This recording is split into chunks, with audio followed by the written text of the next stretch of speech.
नमस्कार मित्रांनो, आज आपण ऑप्शन चेन बद्दल जाणून घेणार आहोत. ह्यामध्ये ऑप्शन चेनमध्ये तीन प्रामुख्याने गोष्टी आहेत. ते आहे सेंटर कॉलम जो आहे तो आहे स्ट्राईक प्राइसचा कॉलम. डावी बाजू जी आहे ऑप्शन चेनची ती आहे कॉल साईडची आणि उजवी बाजू जी आहे ती आहे पुट साईडची. ह्याच्या व्यतिरिक्त मनीनेस इन द ऑप्शन म्हणजे ॲट द मनी कॉल किंवा at the money put, out of money call, out of money put आणि त्याचप्रमाणे इन द मनी कॉल आणि इन द मनी पुट या तिन्ही कन्सेप्ट आपण या व्हिडिओच्या माध्यमातून समजून घेणार आहोत. तर मी जास्त वेळ वाया न घालवता मी तुम्हाला माझ्या स्क्रीनवर एक रिलायन्स ह्या शेअरची ऑप्शन चेन दाखवून त्याच्या माध्यमातून तुम्हाला हे सगळं एक्सप्लेन करणार आहोत. तर चला तर बघूया आपण रिलायन्सची ऑप्शन चेन. नमस्कार मित्रांनो, आज मी तुम्हाला ऑप्शन चेनबद्दल थोडी माहिती देणार आहे. जसं की तुम्ही बघू शकताय, ही जी आहे ही रिलायन्सची ऑप्शन चेन आहे. रिलायन्सचा जो करंट भाव चालू आहे तो चालू आहे 1272 आणि त्याच्या फ्युचरचा जो भाव चालू आहे तो आहे 1278. आता जर आपल्याला ऑप्शन चेन समजून घ्यायची असेल तर ती जी आहे ती तीन भागामध्ये डिवाइड केली आहे. आता जो सेंटरचा कॉलम आहे त्याला आपण स्ट्राईक प्राइसचा कॉलम असे म्हणतो. तर स्ट्राईक प्राइस म्हणजे काय, तर एक्सचेंजनी ठरवून दिलेल्या किमती याला आपण स्ट्राईक प्राइजेस असं म्हणतो. ऑप्शन चेनची जी डावी बाजू आहे ती आहे कॉल ऑप्शनशी, ज्यामध्ये की त्या पर्टिक्युलर स्ट्राईक प्राइसचा कॉलचा भाव तुम्हाला दिसू शकतो. कॉल LTPचा अर्थ call latest last traded price. त्याचप्रमाणे ऑप्शन चेनची जी उजवी बाजू आहे ती आहे पुट साईडची आणि पुटचे जे काही त्या स्ट्राईक प्राइसेसचे भाव आहेत ते तुम्हाला इथे बघायला मिळतील. अशा पद्धतीने ऑप्शन चेन जी आहे ती अशी तीन भागामध्ये डिवाइड केली आहे. आता सगळ्यात महत्त्वाचे की मनीनेस इन ऑप्शन हा एक कन्सेप्ट मी तुम्हाला समजून सांगणार आहे. तर त्यासाठी मला तुम्हाला at the money, out of money आणि इन द मनी ह्याचे कन्सेप्ट समजून सांगावे लागतील.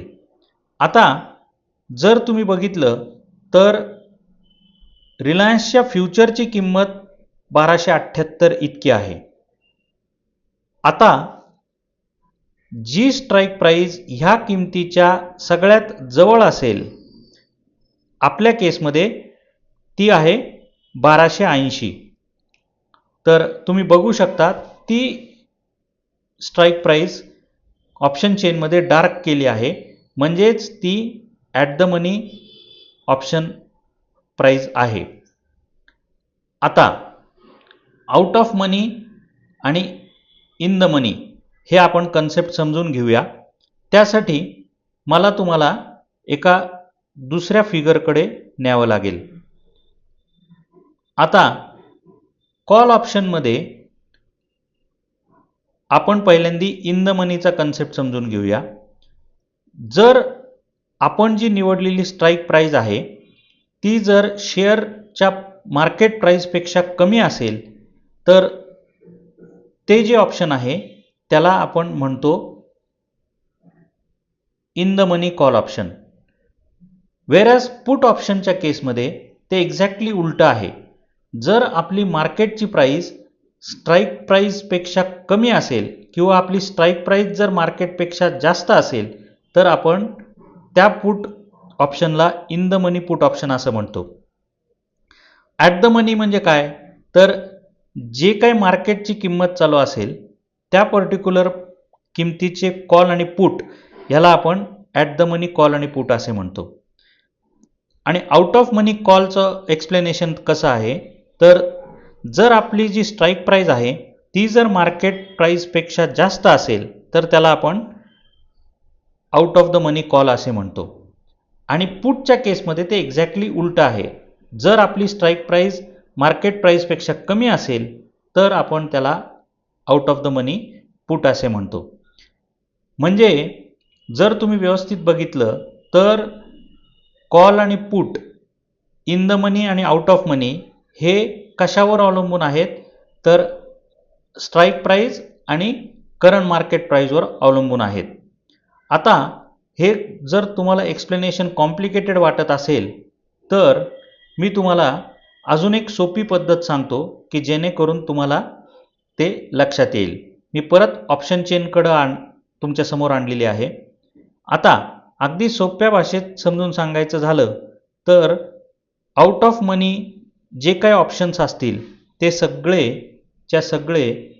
तुम्ही जर बघितलं तर हे सगळे out of money call option आहेत. तर all out of money call options हे सगळे स्वस्त आहेत. त्याचप्रमाणे हे जे आहेत पुट साईडचे हे झालेत तुमचे आउट ऑफ मनी पुट्स. आता थोडक्यात म्हणजे काय लक्षात आलं आपल्याला ह्याच्यावरून, तर आपल्याला हे लक्षात आलं की आउट ऑफ मनी कॉल आणि पुट ऑप्शन हे कायम स्वस्त असतात. म्हणजे ज्या स्ट्राईक प्राईसचे ऑप्शन स्वस्त ते तुमचे आउट ऑफ मनी कॉल आणि पुट. अजून एक सोपी पद्धत आयडेंटिफाय करण्याची अशी आहे की जे इन द मनी कॉल आणि इन द मनी पुट आहेत, म्हणजे इन द मनी कॉल हे सगळे तुम्हाला जे पिवळ्या कलरचे दिसत आहेत ते सगळेच्या सगळे इन द मनी आहेत कॉल, आणि ह्या पिवळ्या कलरचे जे स्ट्राईक प्राइसेस आहेत त्या आहेत out of in the money puts. म्हणजे ऑप्शन चेन बघितल्यानंतर जे महाग कॉल आणि जे महाग पुट असतील ते सगळे इन द मनी कॉल आणि पुट आहेत. त्याचप्रमाणे ऑप्शन चेनमध्ये जे स्वस्त कॉल आणि पुट असतील ते सगळे आउट ऑफ द मनी आहे.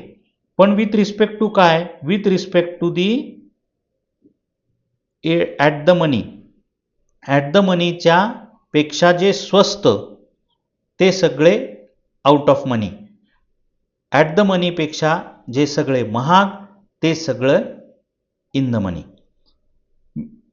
तर मी आशा करतो की आजच्या या व्हिडिओच्या माध्यमातून तुम्हाला मी ऑप्शन चेन आणि आउट ऑफ मनी कॉल आणि आउट ऑफ मनी पुट आणि ॲट द मनी कॉल आणि ॲट द मनी पुट ह्याचे एक्सप्लेनेशन अतिशय सोप्या पद्धतीने सांगितले आहेत. पुढील काही व्हिडिओमध्ये देखील आम्ही तुम्हाला फ्युचर आणि ऑप्शन्सचे जे कॉम्प्लेक्स कन्सेप्ट आहेत ते अगदी सोप्या पद्धतीने सांगणार आहेत. त्यासाठी आमच्या चॅनलला सबस्क्राईब करा, व्हिडिओ आवडला असेल तर लाईक करा, आणि जर कोणाला ह्याबद्दल माहिती हवी असेल तर आमचा व्हिडिओ देखील शेअर करा. धन्यवाद. Thank you very much.